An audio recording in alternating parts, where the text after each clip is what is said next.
Hello, my fellow artists and creators. Welcome back to my channel. Have you ever found yourself just hating everything you create, constantly fighting the urge to toss your art in the trash?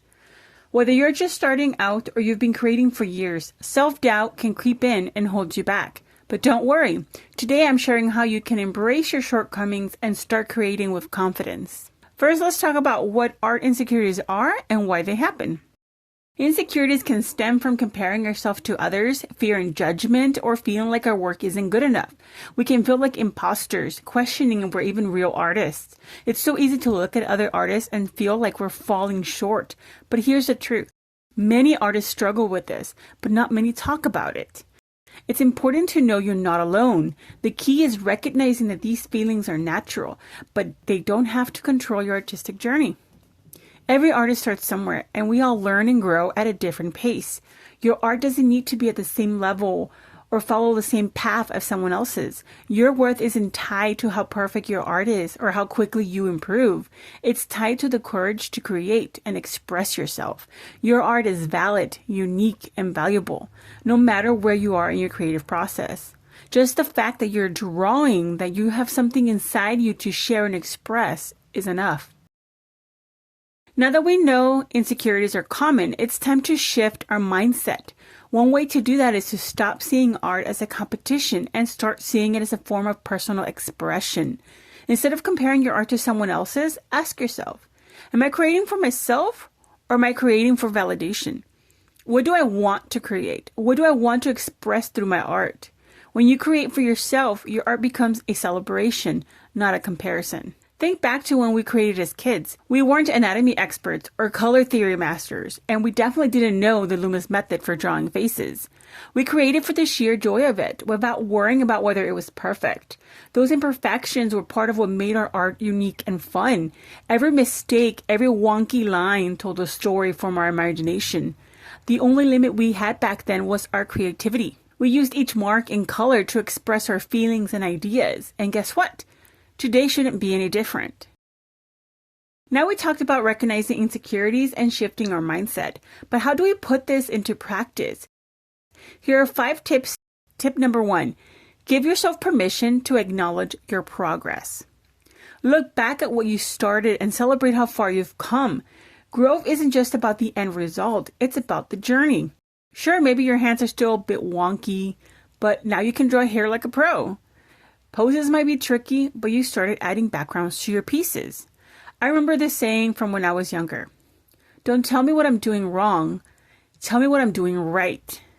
Give yourself room to improve. Tip number 2, practice self-compassion. When you make a mistake, don't beat yourself up. See it as an opportunity to learn. Mistakes can be fixed over time, and we can always learn or relearn the fundamentals. As artists, we never stop learning or growing. Instead of saying, I'm horrible at this, jot down what areas you want to improve. There's a reason people say practice makes perfect. But maybe we should rephrase it to practice makes it better. Because what even is perfect? Even the best artists don't think their work is perfect. They're always looking for ways to improve and grow. Remember, we weren't born knowing how to create. We learned it. A baby has to learn how to breathe, eat, walk, and talk. So why should we expect ourselves to know how to create high-level art from the start? Tip number 3, set realistic milestones. Don't overwhelm yourself with unattainable expectations. Focus on small, achievable goals. Instead of aiming to create art at a high professional level overnight or learn mural painting in a week, focus on one step at a time. Try out a new coloring technique or experiment with different art mediums. Dust off that art book or how to draw book and dive into those lessons. Learn a new shading technique or inking hack that adds depth to your work. Instead of comparing yourself to that popular or well-known artist, think about what the first step is they took to get there.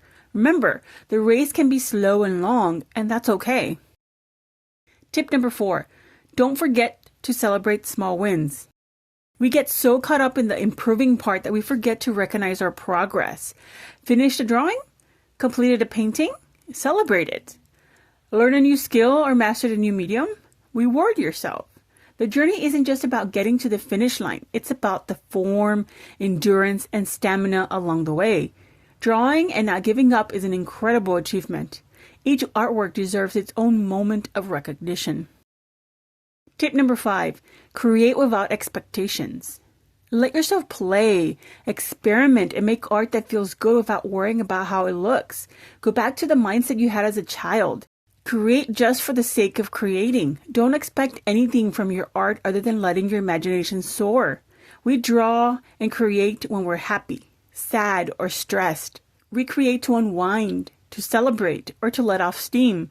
We don't create to tear ourselves down. And remember, when we showed our art to our parents back then, we weren't expecting negative feedback.